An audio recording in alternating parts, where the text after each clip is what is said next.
नमस्कार मित्रांनो, स्वागत आहे तुमचं आपली योजना या यूट्यूब चॅनलवर तुम्ही नवीन असाल तर चॅनलला नक्की सबस्क्राईब करा. तर मित्रांनो, पीक विम्यासंदर्भात एक मोठी अपडेट समोर आलेली आहे.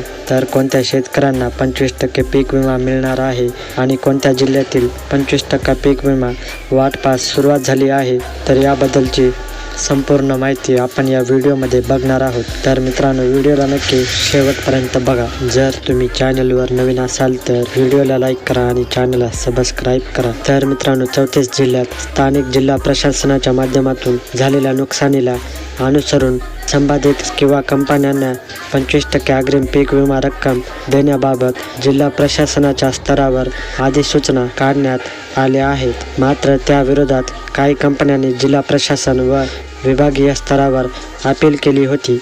ती अपील फेटाळून लावण्यात आली आहे. काही विमा कंपन्यांनी राज्यस्तरीय तांत्रिक सल्लागार समितीकडे अपील केली होती.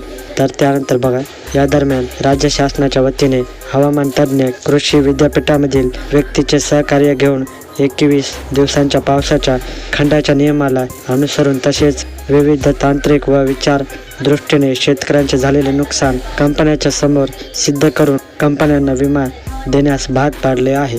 तर मित्रांनो, कोणकोणत्या शेतकऱ्यांना हा पीक विमा मिळणार आहे तर तुम्ही बघू शकता. ज्या शेतकऱ्यांनी ऑनलाईन क्लेम केलेला आहे 72 तासांच्या अगोदर, तर त्या शेतकऱ्यांना पैसे पडणे सुरू झालेले आहेत. आणि तसेच ज्या जिल्ह्याची अधिसूचना ही निघाली आहे तर त्या जिल्ह्यातील शेतकऱ्यांना देखील पैसे पडणे सुरू झालेले आहेत. तर मित्रांनो, व्हिडिओ आवडल्यास व्हिडिओला लाईक करा, कमेंट करा आणि चॅनलला सबस्क्राईब करा. पुन्हा भेटूया अशाच एका व्हिडिओमध्ये. धन्यवाद.